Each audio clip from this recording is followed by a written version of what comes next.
How Does a Moment Last Forever? Is one of several new songs composed for Disney's live-action adaptation of its animated classic, Beauty and the Beast. It's also a subtle nod to the baggage that this production brings with it. How indeed to take a cartoon loved to the point of obsession, flesh it out with actors who can't be expected to live up to the two-dimensional protagonists of fans' imaginations, and open it up to lived-in realism, without losing the pure fantasy of the original. How does a movie last forever, even as it's deconstructed and reinvented over time?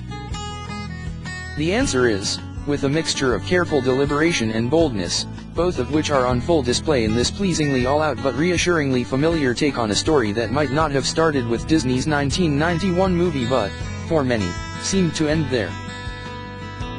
Emma Watson delivers an alert, solemn turn as Belle, the French country girl with a penchant for reading and inventing.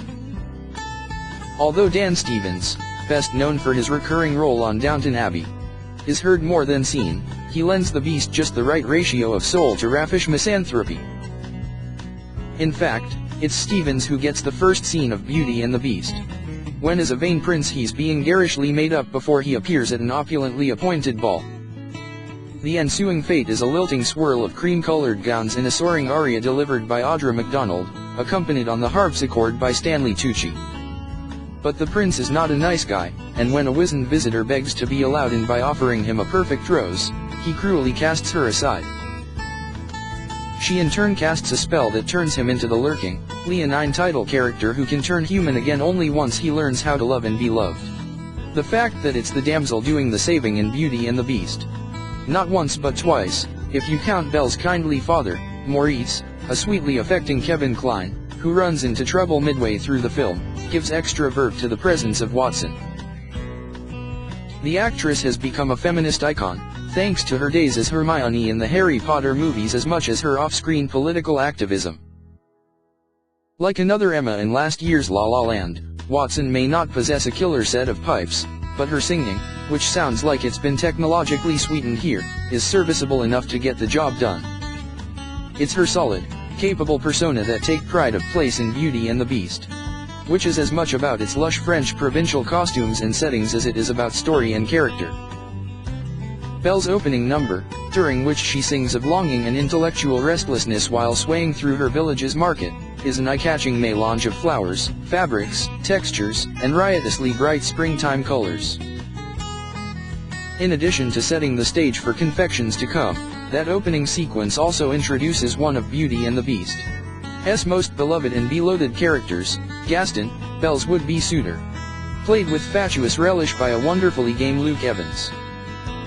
His big number, delivered while dancing and fighting on tabletops with his adoring aide-de-camp Ellie Fu, Josh Gad, is a giddy, amusing high point, and welcome respite from the gloom of the Beast's Gothic/Rococo castle.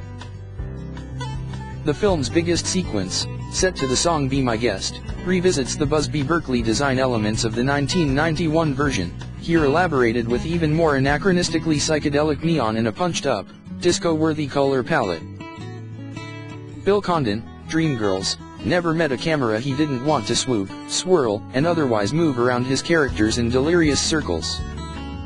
The effect can be visually exhausting, especially in IMAX, and when he throws out wads of confetti or springing pieces of ribbon at the audience for the second or third time, it begins to feel as if he's covering up for his lack of instinct for staging.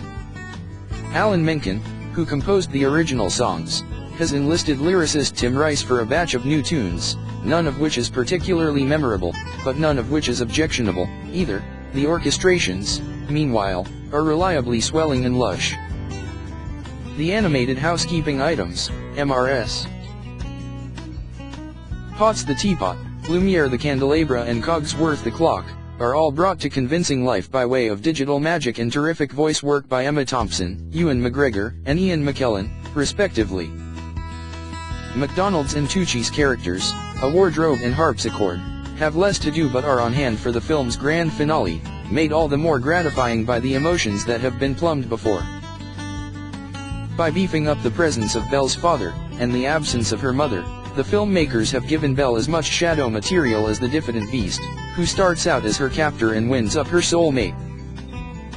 This Beauty and the Beast isn't predicated on starry-eyed romance or animal attraction, but the solace of mutual loss and understanding, which makes it all the sweeter. Although The Beast is an entirely digital creation, based in part on Jean Cocteau's groundbreaking 1946 silent film, Stevens imbues his hauteur and feigned hostility with pathos and arch humor. Joining Heathcliff and Mr. Rochester as yet another handsome dude in a bad mood, Stevens' Beast provides the right kind of foil for Watson's spirited, courageous heroine, who in one of two seriously frightening sequences fights off a snarling pack of wolves.